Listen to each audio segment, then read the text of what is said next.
Most fingerstyle players think they've got a tone problem because their guitar sounds a bit thin, maybe a bit weak, but tone comes from movement, so there's no point working on the result, the tone. Instead, we need to look at the cause, which is the movement. Because until you understand what's physically happening when your finger touches the string, your tone isn't going to change. So by the end of this video, you will know exactly what's causing that thin, that weak tone that you're trying to avoid, and more importantly, I'll show you what you can do to fix it. So let's jump in. So the question is, where does that thin and that weak sound come from when you're playing? Well, anything that catches on the guitar string and causes more friction between your finger and the string is going to thin out your sound. And as soon as your finger catches on the string, it's no longer free to move. So instead of one smooth movement, which is what we're after, you get a sharp release,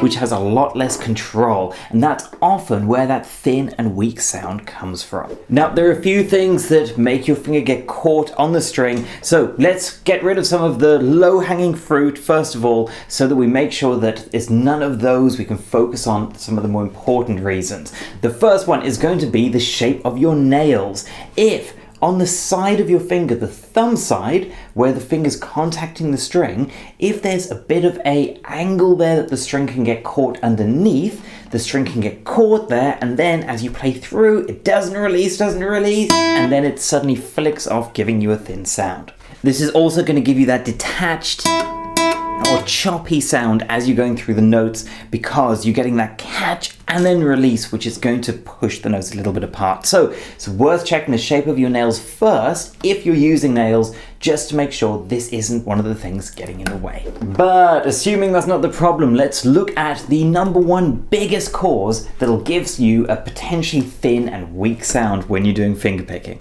And if you're enjoying this approach and learning the guitar through more of the science, the mechanics behind how it works, hit that subscribe button, as I'm putting out lots of videos describing the movement, the physics behind how your technique and your tone actually works. So let's get back into the video. Now, this is a little bit semantic, but you'll almost never hear me use the word plucking the string, and there's a reason for this. You pluck a feather out of a chicken, and that's pulling it up and away. If you pluck a guitar string by lifting it up, you're going to be getting a bad sound out of the guitar and potentially a twang. Whereas actually what we want to do is stroke over the string, and you'll hear an instant difference in the sound. Now, I know that sounds like a small difference in the language, but it creates a completely different movement in your sound, which is a fundamental change in how we want to be moving. If you're pulling the guitar string away from the guitar, you're gonna get a catch. It's not gonna give you the sound that you want. Instead, I want my finger to continually stroke over the top of the string.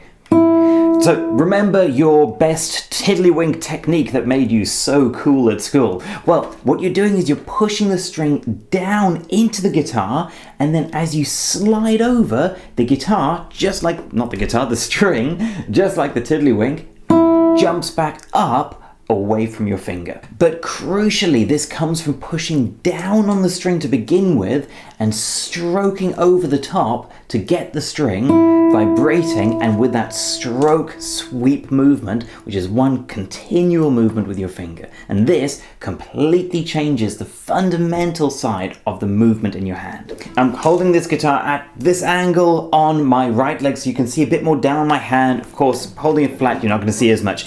So let me show you the two so you can compare them and hear the difference for yourself. I'm going to firstly go right on the tip of my finger so that I get as little catch on the string as possible. From there, I'm going to gently sweep my finger backwards, which is going to stroke over the string. Now I'll keep using the same finger just so we've got a consistent tone, as different fingers can have slightly different nail shapes, slightly different sounds.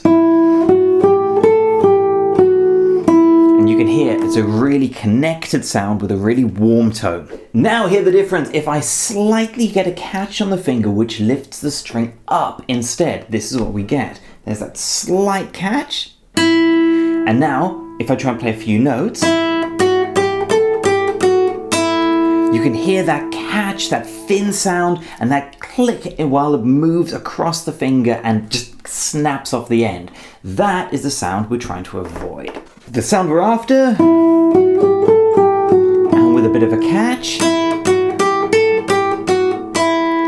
You can see my hand position stayed relatively similar. I've just added a little bit of a catch and the sound completely transforms. Getting a fuller sound doesn't come from more practice, experience. It comes from knowing exactly what you need to do to get the tone that you love. So here's what I want you to do. Play a single note. It can be an open string. Middle volume, doesn't have to be too loud or soft, and just really pay attention to how that you're pushing the string in and anything that might get caught on the finger. The contact point, if you're too far around and you're getting a bit of a catch, maybe it's a bit of nail, anything like that, just make sure you're getting that smooth stroke over the string with nothing getting caught. Because once you start to hear, and more importantly start to feel the difference, you'll never start noticing it, and that is where you start getting control over it. Now this is just one piece of the puzzle, because even if you have your finger moving absolutely amazingly through the string, your hand position can still stop your hand from moving as naturally as you want it to. So check out this video here where I go into your hand position and you can see exactly what you need to improve there. I'll see you in there.